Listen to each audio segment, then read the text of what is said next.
रे माझा मितवा मालिकेच्या पुढील काही भागामध्ये आपल्याला जबरदस्त असा ट्विस्ट पाहायला मिळणार आहे, ज्यामध्ये खरं तर आता अर्णव धुमा यांच्या शोधामध्ये काही झालं तरी प्रयत्न करत आहे. शिर्केंना त्यांनी कामाला लावलेलं, सोबतच त्याने टीमही अपॉइंट केलेली आहे. आणि हे सगळं बोलणं आता वल्लरीने ऐकल्यामुळे वल्लरी आता विचार करत असते की अर्णवला काही झालं तरी बाहेर पडायला द्यायला नको, कारण धुमाला सुद्धा तिने आता हे जे गाव आहे, हे शहर आहे, जे सोडून जायला सांगितलेलं असतं. पण धुमाळ म्हणतो की मी काही चूक केलेली नाही आहे, तर मी काही कुठेही सोडून जाणार नाही. मग त्यावेळेला आता अर्णवलाच आपल्याला घरात बसवणं गरजेचं आहे. यासाठी वल्लरीच्या डोक्यामध्ये काही खलबत शिजत असतात, जेणेकरून घरात आता अंजली आली आहे, तर अंजलीची काळजी घ्यायला का होईना ईश्वरी किती चुकीची आहे आणि अंजलीची काळजी तूच घेऊ शकतो, यासाठी ती आता त्याला घरी थांबवण्याचे प्रयत्न करणार आहे. तर नेमकं ती काय करणार आहे आणि ती या सगळ्या प्रयत्नात स्वतःच कशी अडकणार आहे, हे आपण आजच्या भागामध्ये पाहणार आहोत. तर व्हिडिओ शेवटपर्यंत नक्कीच बघा. वल्लरीच्या डोक्यामध्ये आता आयडिया येते. वल्लरी आता ठरवते की ईश्वरी आणि अंजलीमध्ये भांडणं निर्माण करायची, जेणेकरून या सगळ्यामध्ये अर्णव मेन पॉईंटवर असेल, कारण अर्णवला त्याची बहीणही हवी आहे आणि त्याची बायकोही हवी आहे, हे सुद्धा आता वल्लरीला माहिती असतं. आणि म्हणूनच जेव्हा आता ईश्वरी जीवनाची ताटं घेणार असते, त्याच वेळेला आता वल्लरीने सांगितलेलं असतं की अंजली ऑलरेडी जेवलेली आहे, त्यामुळे मग ईश्वरी सगळ्यांपुरती सगळ्यांची ताटं जी आहे ती वाढते. त्यामध्ये ती बाकी कोणाचीही ताटं वाढत नाही, म्हणजेच बाकी सगळीजणं जेवायला बसतात, पण अंजलीचं ताट काही वाढलेलं नसतं. सगळ्यांची जेवणं वगैरे होतात आणि त्यानंतर अंजली रूममधनं बाहेर पडत असते. अंजली हे सगळं पाहते की आपल्याला सोडून बाकी सगळ्यांची जेवणं झालीत आणि जेवणही उरकलेलं आहे, सगळी भांडी वगैरे झालेली आहेत. हे जेव्हा तिला कळतं तेव्हा ती स्वतःच्या हाताने पास्ता बनवते आणि खायला बसते. स्वतःच ती आता रूममध्ये पास्ता खात असताना ईश्वरी आणि अर्णव जेव्हा जातात तेव्हा ती पास्ता खाताना दिसते. त्याच वेळेला ईश्वरी आणि अर्णव तिला विचारतात की ताई हे काय, तू हे का खातेस, तुला भूक लागली का? त्यावरती आता टोमणे मारत म्हणते की तुम्ही लोक जेवलात, पण जेवताना मला एका शब्दाने तरी विचारलं का? त्यावर ईश्वरीच्या लक्षात येतं की मामीने जर आपल्याला सांगितलेलं होतं की अंजलीताई ऑलरेडी जेवलेले आहेत, म्हणून तिने अंजलीताईसाठी स्पेशल असं ताट रूममध्ये नेऊन दिलेलं नव्हतं. मग आता ही गोष्ट जेव्हा ईश्वरीच्या लक्षात येते तेव्हा ईश्वरीला कळतं की वल्लरी नक्कीच काहीतरी चाल खेळते. दुसरीकडे आता अर्णवही म्हणत असतो की घाई गडबडीमध्ये काहीतरी कोणतंही झालं असेल ईश्वरीकडनं, पण ईश्वरी असं जाणून बसून करणार नाही. अर्णवही आता ईश्वरीची बाजू घेत असतो आणि मात्र आता तो सांगत असतो की ताई तू हे पास्ता खाऊ नकोस, थांब, मी ईश्वरीला काहीतरी तुझ्यासाठी काहीतरी पटकन बनवायला सांगतो, पण आता काहीच गरज नाही आहे, मी हे खाऊन माझं पोट भरेल, मला दुसऱ्या जेवणाची गरज नाही. जेव्हा जेवण द्यायचं होतं तेव्हा दिलं नाही. वल्लरी आता हे सगळं बघते आणि तिच्या लक्षात येतं की चला, आपण जी वादाची ठिणगी पेटवलेली आहे ती चांगलीच पेटलेली दिसत आहे आणि यातच आपली पोळी भाजून घ्यायला हवी, अजून अंजलीचे कान भरायला हवेत, असंही आता विचार ती करत असते. दुसरीकडे मात्र आता या सगळ्याचा राग खरं तर अर्णवला आलेला असतो. अर्णव आता म्हणत असतो की ताई प्लीज असं करू नको, तू ये बाहेर बस, मी तुझ्यासाठी काहीतरी बघतो. आणि त्याच वेळेला अर्णव तिथे अंजलीला बसवतो, तर ईश्वरी पटकन तिच्यासाठी मऊ अशी खिचडी बनवते आणि ती तिला खाऊ घालते.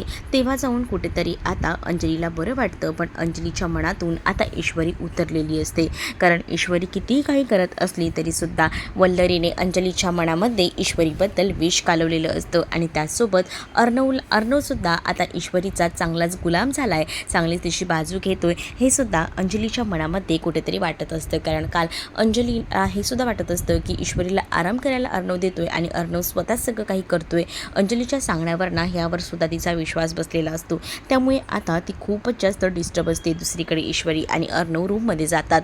ईश्वरी आणि अर्णव बोलत असतात. त्याच वेळेला ईश्वरी अर्णवला सांगते की सर, मी खरंच हे सगळं काही मुद्दामून नाही केलं, खरं तर मी जेव्हा पानं वाढायला घेत होते तिथे वल्लरी मामी होती, वल्लरी मामीने मला सांगितलं की आताच अंजलीने खाल्लं आहे, त्यामुळे अंजली काही आता जेवणार नाही, आणि म्हणूनच मग मी विचार केला की अंजली ताई जेवणार नसतील तर मग आपणच जेवून घ्यावं, म्हणून मी त्यांना ताटं वाढली नाही, असं देखील ईश्वरी आता अर्णवला सांगत असते. अर्णव म्हणतो की ठीक आहे, होतं कधीतरी, आणि मामीची काहीतरी चूक झाली असेल असंही अर्णव विचार करतो. पण त्याच वेळेला आता ईश्वरीला खूप जास्त वाईट वाटतं, कारण अंजली प्रेग्नेंट आहे आणि अंजलीच्या बाबतीत आपण खूप मोठी चूक केलेली आहे असं तिला गिल्ट येत असतं. त्यावर अर्णव तिला सावरत असतो आणि अर्णव म्हणतो की उद्यापासून तू लक्ष देशील, मला माहिती आहे, असंही तो तिला म्हणतो. त्यामुळे आता मनाला वाईट वाटून घेऊ नकोस. आता तू ताईला करून दिलीस ना खिचडी, आता ताई जेवली ना, तेव्हा ताईलाही बरं वाटलं आणि तुझ्याही मनाला बरं वाटलं असेल ना, मग आता इतका विचार करू नकोस, असंही अर्णव आता ईश्वरीला बोलतो. त्यावर ईश्वरीलाही आता कळतं की बरोबर आहे, मला आता थोडं शांत बसायला हवं.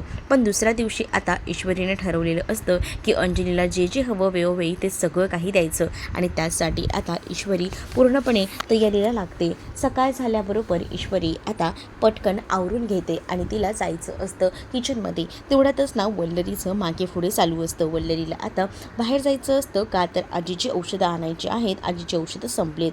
मग आता ईश्वरी इथे पण शानपणा करते. ईश्वरी म्हणत असते की थांबा, मी आजीची औषधं घेऊन येते, कारण तिला आता या वल्लरीवर विश्वास नव्हता. म्हणूनच आता आजीची औषधं आणायला ती स्वतः जाते. पण खरं तर इकडे अंजलीच्या खाण्याचा टायमिंग झालेला असतो, म्हणूनच वल्लरीने आता ही चाल खेळलेली असते. बिचारी आता ईश्वरी या सगळ्यात अडकते आणि ईश्वरी आता वल्लरीकडनं औषधं घेते आणि ती औषधं मेडिकलमध्ये आणायला गेलेली असते. तिला असं वाटत असतं की आजीची औषधंसुद्धा इम्पॉर्टंट आहेत, आपण उशीर करायला नको, आणि म्हणूनच आजीची औषधं आणायला ती जाते. त्याचा आनंद मात्र आता वल्लरीला होतो. दुसरीकडे आता जेव्हा अर्णव बाहेर येतो तेव्हा अर्णव बघतो तर काय, अजूनही अंजलीताई उपाशीच असते. अंजलीला भूक लागलेली असते आणि म्हणूनच अर्णव म्हणतो की हे काय, तू नाश्ता केला नाहीस का अजून? त्यावर नाश्ता करायला नाश्ता बनला तर पाहिजे ना, असं अंजली म्हणते.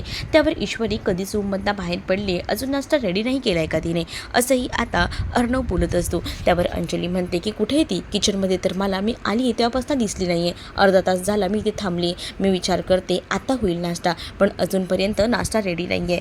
त्यामुळे आता अर्णवचं सुद्धा डोकं फिरलेलं असतं. अर्णव विचार करतो की ईश्वरी रूममधनं तर कधीच बाहेर पडली, मग ही गेली कुठे? सगळीकडे तो मी सिंदोर करून बोलत सगळीकडे शोधत असतो, पण त्याला ईश्वरी कुठेही दिसत नाही. आणि त्याच वेळेला ईश्वरी बाहेरून आलेली असते. ईश्वरीला आलेलं बघून अर्णव तिला विचारतो की तू कुठे गेली होतीस? त्यावर ईश्वरी म्हणते आजींची औषधं संपली होती, तीच आणायला मी गेले होते. मग आता ईश्वरी आजीनं ती औषधं आणून देते. आजी त्यावेळेला ईश्वरीला म्हणतात की काय झालं गं, एवढ्या लवकर तू माझी औषधं आणायला का गेली होतीस? माझी औषधं संपायला अजून वेळ आहे. खरं तर आता इकडे लक्षात आलेलं असतं की हे सगळं काही मुद्दामून वल्लरीने केलेलं आहे. ही गोष्ट आता ईश्वरीच्या लक्षात येते, तरीसुद्धा ईश्वरी आता शांत राहते. ईश्वरी पटकन किचनमध्ये जाऊन आता लगेचच अंजलीसाठी नाश्ता वगैरे बनवते आणि अंजलीला खाऊ घालते. पण आता ईश्वरीचं डोकं फिरलेलं असतं. ईश्वरीला कळलेलं असतं की हे सगळं मुद्दामूनच हे वल्लरीने केलेलं आहे आणि त्यामुळे रूममध्ये गेल्यानंतर ईश्वरी आता बोलत असते आणि ईश्वरी अर्णवला सांगत असते की मी खरं तर ना आजीची औषधं आणायला गेली होती. मला असं वाटलं की आजीची औषधं संपलेली आहेत, पण रूममध्ये गेल्यानंतर आजीने मला सांगितलं की औषधं अजून बाकी आहेत. तेव्हा मला कळलं, पण मला मामीने सांगितलं की ते औषधं आणायला जातात. मग मला असं वाटलं की आजीला जरा गरजेची असतील औषधं, म्हणून मग मी लवकरच गेले. पण हा माझा तिथे गैरसमज झाला आणि पुन्हा एकदा माझ्याकडनं चूक झाली. पण हे सगळं ना मामींमुळे झालं आहे, कालही मामींमुळे चूक झाली. पण आता मी काही शांत बसणार नाही. असंच जर करत राहिलो ना तर मामी सारख्या अशा चुका करतील आणि मला अंजलीताईंपासून लांब करतील. आणि म्हणूनच ईश्वरी आता पेटून उठलेली असते. ईश्वरी आता पटकनच खाली जाते आणि मामींना हाक मारू लागते. अंजली तर डायनिंग टेबलवरच बसलेली असते आणि आता अर्णवही तिच्या मागोमाग असतो. ईश्वरी आता मामींना म्हणत असते की तुम्हाला काय वाटते, प्रत्येक वेळेला आमच्यामध्ये भांडणं लावायचा प्रयत्न कराल का?